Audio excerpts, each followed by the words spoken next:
আপনারা মেলা দিন হলো করছিলেন নতুন কোনো জায়গায় যান, এই জন্য আজকে চলে আসি বগুড়া মহাস্থান। তাই গোটা জায়গায় সেরকম করে দেখানোর চেষ্টা করবো, মিছিলে দাঁড়ান।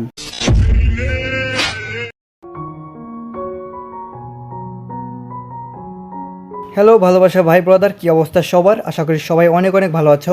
আলহামদুলিল্লাহ আমরাও অনেক ভালো আছি। তো ফাইনালি চলে আসছে বগুড়া মহাস্থানগড়। ইনশাল্লাহ অনেক কিছু দেখাতে পারবো, সম্পূর্ণ ভিডিওটি দেখবা। অ্যাকচুয়ালি একদিন আগে আমরা বগুড়াতে এসেছি আর একটা রাত এখানেই থেকেছি, সেজন্য সকাল সকালে এই মহাস্থানগড়ে আসার চেষ্টা করছি। তো ফাইনালি একটি গ্রুপ করে হাঁটি হাঁটি পা পা করে মজা করতে করতে মহাস্থানে চলে আসলাম। তো আমাদের কাছে এই জায়গাটি হচ্ছে একদম নতুন, কারণ আমরা এর আগে কখনো এখানে আসিনি, এজন্য আমাদের সবার কাছে অনেক ভালো লাগছে। তো যাই হোক, ডিরেক্টলি চলে আসলাম গেটে।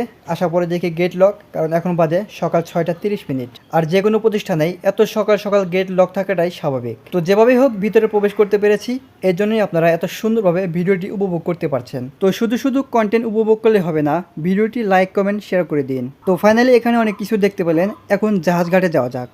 তো এই লোকেশনটি এখন যে অবস্থা দেখছেন, এটি কিন্তু এক সময় জাহাজ ঘাটের পরিণতি ছিল। তো কথায় আছে না, সময়ের সাথে সাথে সবকিছুই পরিবর্তনশীল। আসলে এই কথাটা হচ্ছে চিরন্তন সত্য। তো যাই হোক, ব্রিজটি অনেক ভালো লেগেছে, এই জন্য সবাই মিলে ব্রিজের উপরে হালকা খুনসুটি করার চেষ্টা করছি। তো জায়গাটি আসলে অনেক সুন্দর, অনেক ভালো লেগেছে।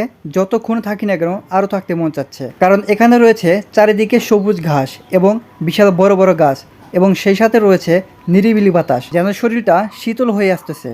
অনেকটা মেডিটেশন করার মতো জায়গা। তো যাই হোক, এখানে অপেক্ষা করার আরেকটি কারণ আছে, সেই কারণটি আপনাদের সাথে শেয়ার করব এবং আপনাদেরকে কিছু সত্য তথ্য দেওয়ার চেষ্টা করব। সেই তথ্যটি হচ্ছে, যারা যারা এখানে আসার জন্য প্রস্তুতি নিচ্ছেন এবং আসবেন, তারা অবশ্যই বিকেলে আসবেন। তা না হয় সকাল 10টার পরে আসবেন, কারণ এখানে সকাল 10টা থেকে বিকেল 5টা পর্যন্ত খোলা থাকে। অ্যাকচুয়ালি এই নিউজটাই আমরা জানতাম না, এই জন্য ভোরে এসে এখানে বসে আছি। তো ফাইনালি অপেক্ষা করতে করতে 8টা বেজে গিয়েছে, এদিকে সময় পার হচ্ছে না, ওইদিকে গেটের লকও খুলছে না। তাই মেজাজ মুজাজ সবারই খারাপ আছে, কেউ কেউ বসে আছে এবং কেউ কেউ দাঁড়িয়ে আছে। তো এই সুযোগে কেউ কেউ ভিডিও বানাচ্ছে এবং কেউ কেউ ফটোশপ করছে। তো যাই হোক, যে কথাটি না বললেই নয়, সেটি হচ্ছে আমরা কিন্তু ফাইনালি এখানে আসছিলাম জাদুঘর দেখার জন্য, কিন্তু সময়ের জন্য আমরা কিন্তু জাদুঘরে ঢুকতে পারলাম না, কারণ জাদুঘরে ঢুকতে হলে অবশ্যই 10টার পরে ঢুকতে হবে, আর এত সময় আমাদের হাতে নেই। তো যাই হোক, এতক্ষণে যা যা দেখাতে পেরেছি আশা করি ভালো লেগেছে। ইনশাল্লাহ পরবর্তী ভিডিওতে আরও ভালো কিছু দেখাতে পারবো ইনশাল্লাহ। তো সম্পূর্ণ ভিডিওটি দেখার জন্য অসংখ্য ধন্যবাদ। বেঁচে থাকলে আবার দেখা হবে। খোদা হাফেজ। আসসালামু আলাইকুম ওয়া রাহমাতুল্লাহ।